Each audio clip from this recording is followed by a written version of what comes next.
Right, here we go, Marcus Airsoft again. This is a G&G, and there you go, a Gtp9. This is a new pistol. Comes with a speed loader and another back to make it slimmer or fatter. I've got the fatter one on at the moment, the backing. They just slide off downwards. And it's made of polymer, the slide. Quite light. I've just chronoed it at 310 FPS. It comes with a little patch as well. Look at that, it's lovely, isn't it?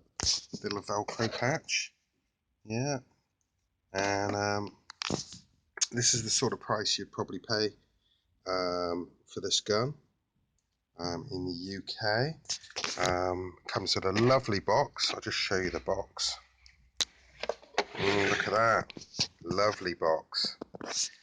Okay. And